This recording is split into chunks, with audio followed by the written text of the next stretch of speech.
بسم اللہ الرحمن الرحیم الحمد للہ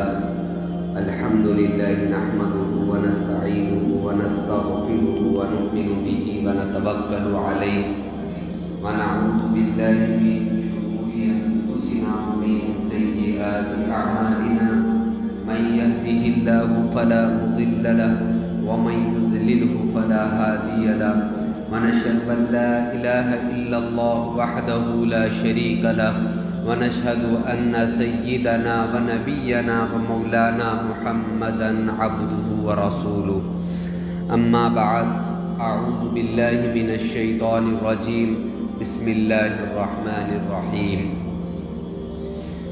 يا أيها الذين آمنوا كتب عليكم الصيام كما كتب على الذين من قبلكم لعلكم تتقون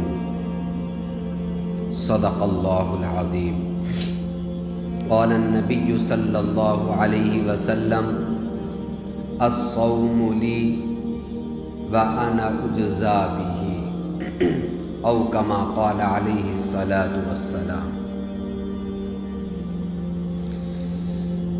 محترم بزرگوں اور دوستو،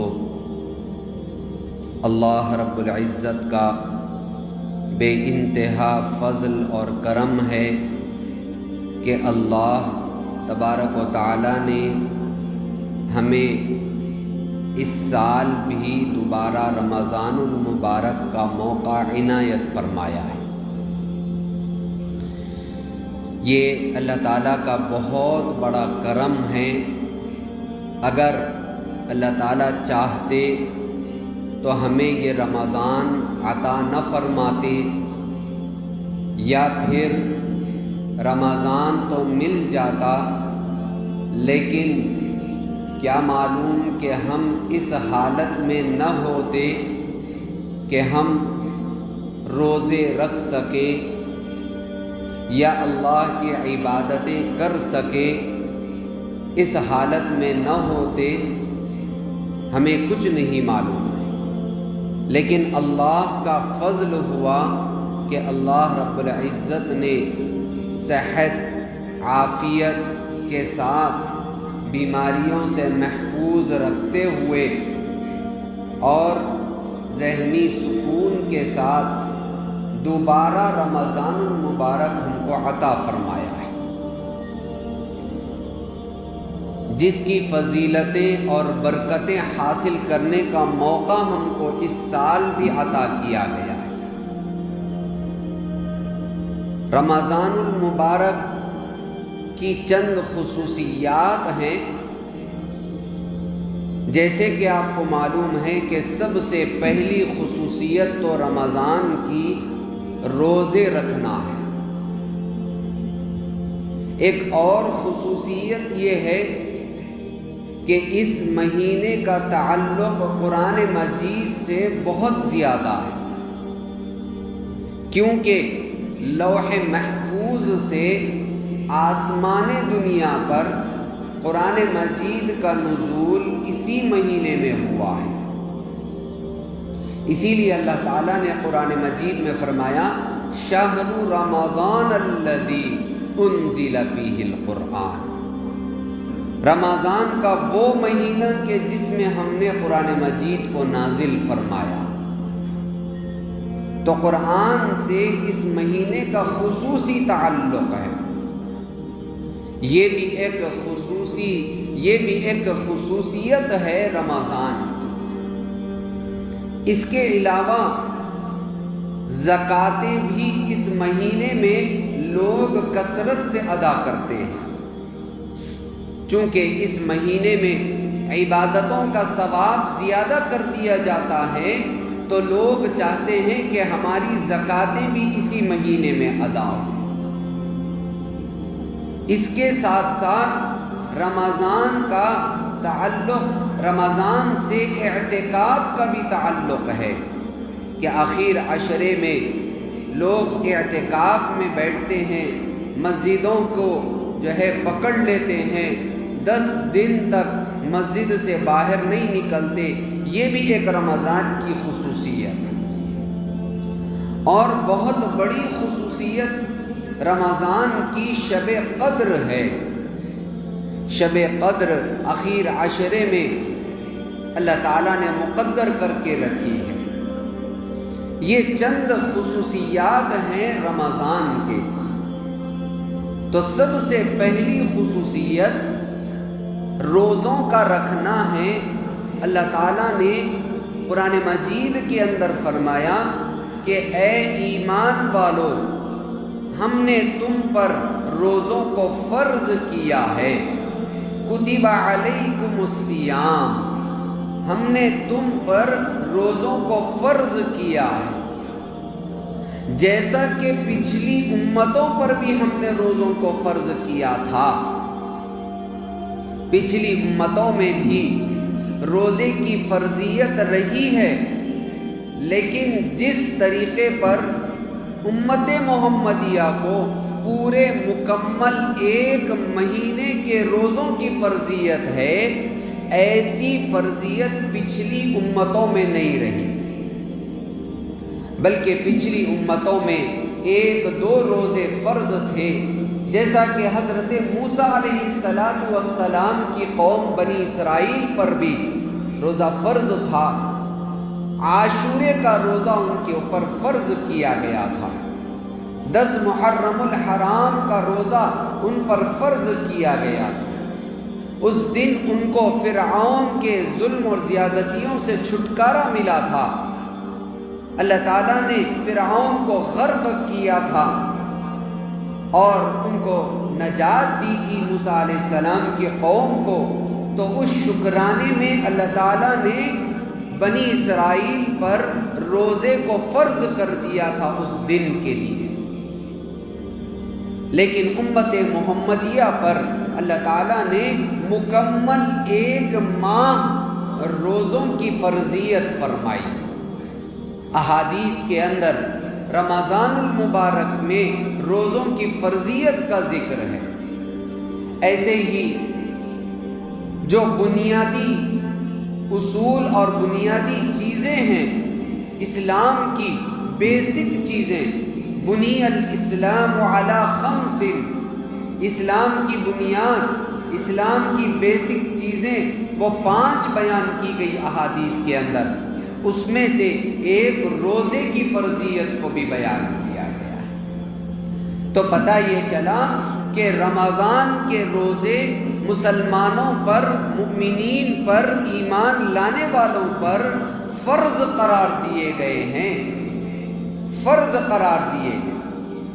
فرض کا مطلب یہ ہوتا ہے کہ اس کو کرنا ہر ایک مسلمان پر علیحدہ علیحدہ ضروری قرار دے دیا جائے، جب تک کہ ان کو کوئی شرعی عذر یا کوئی طبعی عذر نہ ہو۔ اس وقت تک ہر مسلمان پر اس کی فرضیت کر دی جاتی ہے۔ اس کو کہا جاتا ہے فرض ہونا۔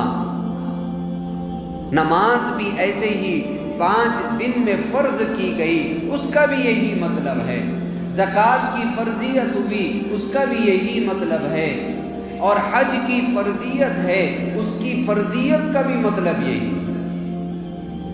ہر فرد پر، ہر ایمان لانے والے پر ایمان لانے کے بعد اس کے لیے ضروری قرار دے دیا جائے، بغیر اس کو کیے ہوئے اس سے فرض ختم نہ کیا جائے۔ یہ ہے فرض ہونا۔ تو روزوں کو بھی اللہ رب العزت نے مؤمنین پر فرض قرار دیا۔ کتب علیکم الصیام فرمایا گیا کہ ہم نے روزوں کو فرض قرار دیا ہے۔ کما کتب علی الذین من قبلکم، جیسا کہ ہم نے تم سے پہلی امتوں کے اوپر بھی روزوں کو فرض کیا تھا۔ اللہ رب العزت نے روزوں کی فرضیت کے ذریعے سے اپنی عبادت کا حکم دیا ہے۔ جیسے نماز آدمی پڑھتا ہے اور پڑھ کر کے اللہ کی عبادت کرتا ہے، ایسے ہی روزے رکھ کر کے اللہ کی عبادت کرنا قرار دیا گیا۔ یہ اللہ کی عبادت ہے روزہ رکھنا، نہ کھانا نہ پینا اور اپنی خواہشات کو پورا نہ کرنے کا نام روزہ ہے، اور اسی کو عبادت قرار دیا گیا۔ یہ عبادت ہے اللہ تعالیٰ کی۔ ہم اس کے اندر روزہ رکھ کر کے اپنے دن بھر کے کام کاج پورے مکمل کر سکتے ہیں، اپنی تجارت کر سکتے، اپنی ملازمت کر سکتے، اپنے گھریلو کام کر سکتے، اپنے دوسرے کام کیا کر سکتے، سو سکتے، سب کر سکتے ہیں، لیکن صرف کھانا اور پینا اور اپنی خواہشات پوری نہ کر کر کے ہی بس عبادت ہو جائے۔ روزے میں روزہ ایک ایسی عبادت قرار دی گئی ہے کہ اس روزے میں کچھ کام کے نہ کرنے کو عبادت قرار دیا گیا، کچھ کام کے نہ کرنے کو عبادت قرار دیا گیا ہے۔ نماز میں کرنا عبادت ہے، نماز پڑھنا عبادت ہے۔ آدمی رکعت باندھے اور رکعت باندھ کر کے اس میں سورہ فاتحہ پڑھے، ضم سورہ پڑھے، رکوع کرے، سجدہ کرے، قاعدہ کرے، یہ سب کام کرنے پر اس کو عبادت کہا جاتا ہے۔ لیکن روزے میں کرنا کچھ نہیں ہے، نہ کرنا ہے، نہ کرنے کا نام روزہ قرار دیا گیا ہے، نہ کھانے کا نام، نہ پینے کا نام، خواہشات پورے نہ کرنے کے نام کو روزہ قرار دیا گیا، اور اسی کو عبادت قرار دیا گیا ہے۔ یہی اللہ کے نزدیک عبادت ہے، جبکہ اللہ کے لیے آدمی یہ کام کرے اور نہ کھانے نہ پینے کو اللہ کے لیے کرتا ہے تو اس کو عبادت قرار دیا گیا ہے۔ تو روزہ جو ہے کچھ نہ کرنے کا نام ہے۔ اللہ رب العزت نے قرآن مجید کے اندر یہ فرمایا کہ ہم روزوں کو اپنے مؤمن بندوں پر کیوں فرض کیے ہیں، اس کی وجہ بیان فرمائی۔ بندوں کو بھوکا رکھ کر کے اللہ تعالیٰ اپنی عبادت کروا رہے ہیں، تو اس کا کیا مطلب ہے؟ اس کا کیا مطلب ہے کہ بندوں کو بھوکا رکھا گیا ہے، بندوں کو پیاسا رکھا گیا ہے، اپنی خواہشات پورے کرنے سے روکا گیا ہے، اور اس سے عبادت کرنا، عبادت کروانا اللہ تعالیٰ چاہتے ہیں اور بھوکا رکھنا چاہتے ہیں۔ کیوں؟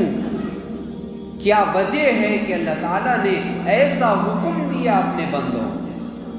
اللہ تعالیٰ نے خود اس کی وجہ قرآن مجید کے اندر بیان فرمائی۔ اللہ تعالیٰ فرما رہے ہیں لعلکم تتقون، اللہ تعالیٰ فرما رہے ہیں کہ شاید تمہارے اندر روزے رکھنے کے ذریعے سے تقوی اور پرہیزگاری اور گناہوں سے بچنے کی قوت آ جائے گی۔ اللہ تعالیٰ نے گناہوں سے بچنے کی قوت کو روزہ قرار دیا ہے۔ روزے کے ذریعے سے آدمی کے اندر برائیوں سے بچنے کی صفت پیدا ہوتی ہے، اس لیے کہ برائیاں اور گناہ آدمی سے کیسے پیدا ہوتے ہیں، کیسے سرزد ہوتے ہیں، آدمی گناہ کے اوپر کیسے ابھرتا ہے، تو اس کی وجہ یہ ہے کہ جب آدمی کا پیٹ بھرا ہوا ہوتا ہے، آدمی سیراب ہوتا ہے، آدمی شکم سیر ہوتا ہے، تو اس وقت میں اس کے شہوات ابھرتے ہیں اور اس کی شہوانی قوتیں بڑھ جاتی ہیں۔ پیٹ بھرا ہوا رہنے کی وجہ سے اس کی شہوت بڑھتی چلی جاتی ہے، اور برائیوں کے کرنے کا سب سے بڑا ذریعہ آدمی کے اندر شہوات کا ابھرنا ہے۔ شہوات جب ابھرنے لگتے ہیں آدمی سے گناہ سرزد ہوتا ہے۔ اسی وجہ سے اللہ رب العزت نے بندوں کو اپنی نافرمانی سے بچانے کے لیے، گناہوں سے بچانے کے لیے اور اپنی اطاعت کے اندر لگانے کے لیے، اپنی عبادتوں کے اندر لگانے کے لیے اللہ رب العزت نے روزہ رکھنے کا حکم دیا ہے۔ تاکہ بندے پاک باز بن جائیں، بندے تقوی اور پرہیزگاری کے اندر اعلیٰ درجے پر پہنچ جائیں۔ تقوی اختیار کرنا یہ شریعت کے اندر مطلوب ہے۔ شریعت چاہتی ہے کہ ہر بندہ متقی اور پرہیزگار رہے، اللہ کے نافرمانیوں سے بچتا رہے، گناہوں سے بچتا رہے۔ یہ اللہ رب العزت چاہتا ہے، اور اسلام سے مقصد یہ ہے کہ آدمی گناہوں سے بچے۔ گناہ کر لینا اللہ کی نافرمانی ہے۔ اللہ کی نافرمانی کر کے بندے کو اللہ سے ڈرنا چاہیے، اللہ سے خوف ہونا چاہیے کہ کل قیامت کے دن اللہ کے سامنے مجھے کھڑے ہونا ہے، حساب کتاب دینا ہے، جنت و جہنم ہے، حشر کا میدان ہے، قیامت کا دن ہے۔ یہ سب چیزیں جب آدمی کے سامنے ہوتی ہیں، جب آدمی اس کے اوپر غور کرتا ہے اور اللہ کا خوف اور ڈر اس کے اندر ہوتا ہے، تو آدمی گناہ سے بچتا ہے اور تقوی اختیار کرتا ہے۔ اور یہی اصل مقصد ہے اللہ تبارک و تعالیٰ کے نزدیک، اللہ کی رضا کے لیے سب سے اہم مقصد یہی ہے۔ اسی وجہ سے اللہ رب العزت نے سال بھر میں ایک مرتبہ اپنے بندوں کو نہ کھا کر کے، نہ پی کر کے اپنی شہوات کو دبانے کا حکم دیا ہے، اپنی شہوات کو کم کرنے کا حکم دیا۔ حکم ہے کہ سال کے 11 مہینے کھاتے رہیں، کوئی روک ٹوک نہیں ہے، کھائیں پیئیں جو چاہیں کریں، لیکن ایک مہینہ رمضان کا جو آ جائے تو حکم ہے کہ اب اس ایک مہینے میں نہ کھا کر کے اپنے اندر کی قوت شہوانیہ کو دبایا جائے، شہوت والی قوت کو دبایا جائے، جس سے گناہ آدمی کے اندر پیدا ہوتے ہیں، گناہ کا داعیہ پیدا ہوتا ہے، فلاں گناہ کا کام کر لوں، فلاں گناہ کر لوں، فلاں گناہ کر لوں۔ یہ شہوات اور یہ خواہش آدمی کے اندر جو پیدا ہوتی ہے، اس کے دبانے کا اصل ذریعہ روزہ رکھنے کا حکم دیا گیا۔ اسی لیے اللہ تعالیٰ فرما رہے لعلکم تتقون، لعلکم تتقون فرمایا گیا۔ رمضان کے مہینے میں اللہ تبارک و تعالیٰ نے روزوں کے ذریعے سے بندوں کی مغفرت اور بندوں کے لیے رحمت اور نجات، جہنم سے نجات کا ذریعہ بیان فرمایا۔ اللہ کے نبی صلی اللہ علیہ وسلم فرماتے ہیں کہ رمضان جو ہے اس کا پہلا عشرہ رحمت کا عشرہ ہے۔ پہلے عشرے کے اندر اللہ تعالیٰ سے رحمت کو مانگا جائے، اللہ تعالیٰ کی رحمت ہمارے ساتھ اگر ہوتی ہے تو ہم ہر جگہ پر چین اور سکون کے ساتھ رہ سکتے ہیں۔ ہمارے لیے اللہ کی رحمت بے انتہا ضروری چیز ہے۔ ہمارے اوپر آنے والے تمام حالات سے بچنے کے لیے اللہ کی رحمت ہمیں چاہیے۔ اللہ تعالیٰ فرما رہے ہیں کہ رمضان کا پہلا عشرہ رحمت کا عشرہ ہے، مجھ سے رحمت کو مانگو اس عشرے کے اندر۔ اللہ کے نبی صلی اللہ علیہ وسلم نے اس رحمت کے عشرے میں رحمت کے مانگنے کے لیے دعا بیان فرمائی۔ دوسرا عشرہ جو ہے مغفرت کا عشرہ رکھا گیا۔ اللہ کے نبی فرماتے ہیں کہ دوسرے عشرے میں اللہ تعالیٰ مغفرت کے دروازے کھول دیتے ہیں اور بندوں سے جو ہے طلب کرتے ہیں کہ بندو مجھ سے مغفرت کو مانگو، مجھ سے گناہوں کی توبہ کرو، مجھ سے جو ہے اپنی اللہ کی نافرمانی جو تم نے کر لی ہے اس نافرمانی سے توبہ کر کے استغفار کر کے میرے در پر آ جاؤ۔ دوسرے عشرے کے اندر اللہ رب العزت اپنی مغفرت کے دروازے کھول دیتے ہیں۔ تیسرے عشرے میں اللہ رب العزت جہنم سے خلاصی اور جہنم سے بچنے کے لیے دعا کرنے کا حکم دیا۔ ان تینوں عشروں کے لیے اللہ کے نبی نے ایک بے انتہا اور بہت ہی اچھی دعا بیان فرمائی۔ فرمایا لا الہ الا اللہ استغفر اللہ اسألک الجنہ واعوذ بک من النار۔ اس دعا کو رمضان میں کثرت سے کرنے کا حکم دیا گیا۔ ان تینوں عشروں کے اندر رحمت، مغفرت اور جہنم سے خلاصی اس دعا کے اندر آ گئی، اس دعا کے اندر بیان کر دی گئی۔ لا الہ الا اللہ کے ذریعے سے اللہ کی رحمت کو مانگ لیا جاتا ہے، استغفر اللہ کے ذریعے سے اپنی مغفرت کو طلب کیا جاتا ہے، اسألک الجنہ واعوذ بک من النار سے جنت کو طلب کیا جاتا ہے، جہنم سے چھٹکارے کو مانگا جاتا ہے۔ اس دعا کو کثرت سے کرنے کا حکم دیا گیا ہے۔ اسی وجہ سے بندوں کو چاہیے کہ اللہ رب العزت نے ہمیں یہ جو مہینہ عطا فرمایا، اس مہینے کو ہم ضائع نہ کریں، اس مہینے کے اندر عبادتیں کر کے، اللہ کی عبادتیں کر کے، قرآن مجید کی تلاوت کر کے، روزے رکھ کر کے، صدقہ و خیرات کر کے، تراویحوں کو پڑھ کر کے، تہجدوں کو پڑھ کر کے، اشراق اور چاشت اور اوابین کی نمازوں کو پڑھ کر کے، فرائض کو مکمل طریقے سے ادا کر کے، سنتیں اور نوافل کو ادا کر کے اللہ رب العزت کی مغفرت اور جہنم سے خلاصی اور رحمت کو حاصل کر۔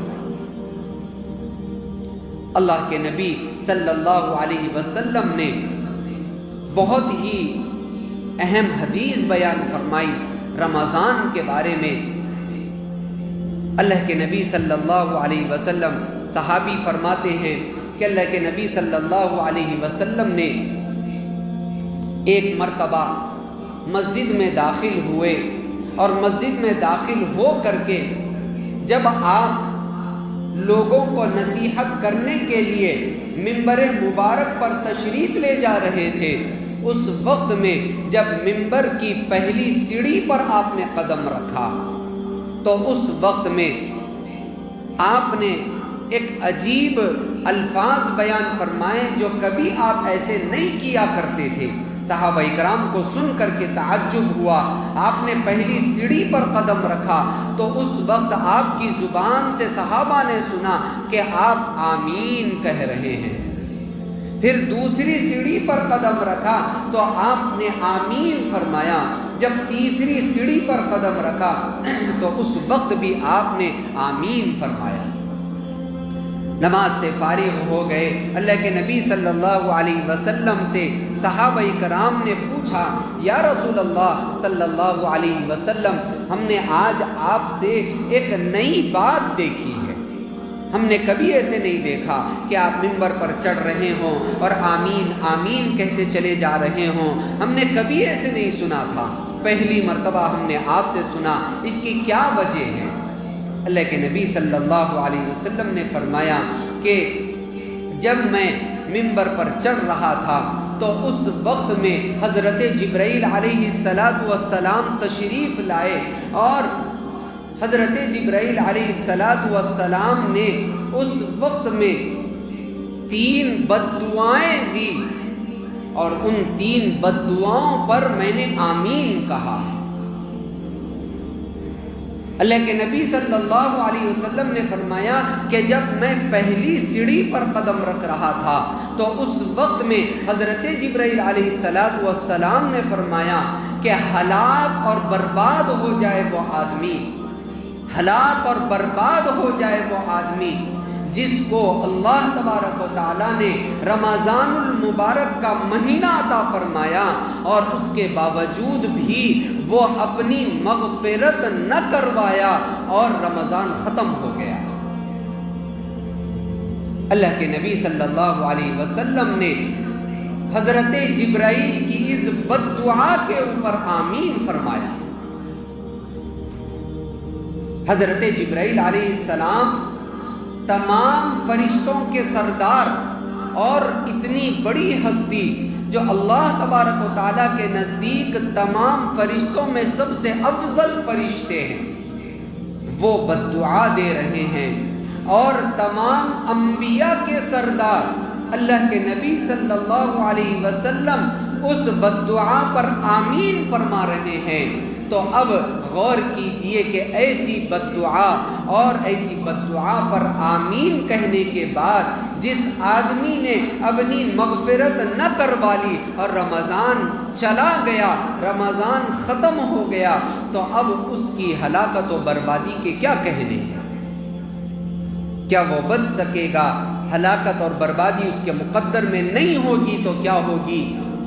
لوگ پریشان رہتے ہیں اپنی دنیاوی زندگی کے حالات سے، لیکن کبھی غور نہیں کیا کہ ہمارا رمضان کیسے گزرا، ہمارے رمضان میں ہم نے کیا اللہ سے مغفرت اور اللہ سے جو ہے ہم نے توبہ استغفار کر کے گزارا، یا ایسے ہی معمول کے مطابق رمضان گزار دیا، گناہوں کے ساتھ رمضان گزار دیا، برائیوں کے ساتھ رمضان گزار دیا، اس کے بعد ان کے مقدر میں نحوست، ان کے مقدر میں بربادی آئی ہے، تو اسی بربادی کا نتیجہ ہوتا ہے کہ سال بھر پریشان، سال بھر حالات سے دوچار، سال بھر بیماریوں میں مبتلا، سال بھر گھریلو مسائل سے پریشان، یہ سب کچھ اللہ تعالیٰ کی طرف سے بربادی ہونے کی وجہ سے، کیونکہ اللہ کے نبی نے آمین کہہ دیا حضرت جبرائیل کی بد دعا کے اوپر۔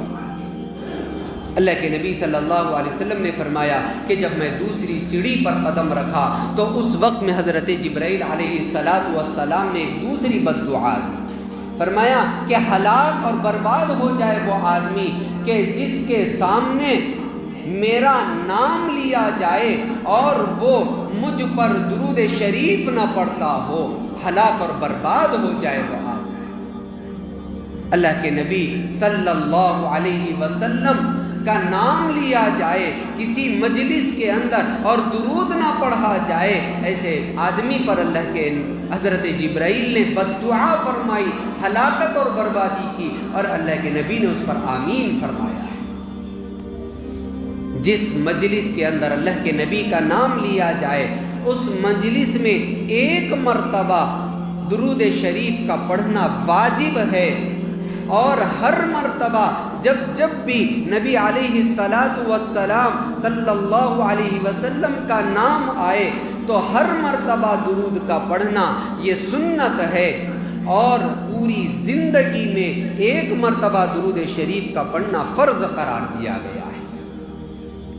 اللہ کے نبی صلی اللہ علیہ وسلم کے احسانات ہمارے اوپر کتنے ہیں، ہم اللہ کے نبی کے وجود کی وجہ سے ہی آج ایمان والے بندے ہیں، ہمارا ایمان ہے، ہم اپنے اس ایمان کے ذریعے سے آخرت میں کامیابی حاصل کرنے والے ہیں۔ تو اللہ کے نبی کے احسانات کی وجہ سے ہمیں چاہیے کہ ہر مرتبہ اللہ کے نبی پر درود پڑھے۔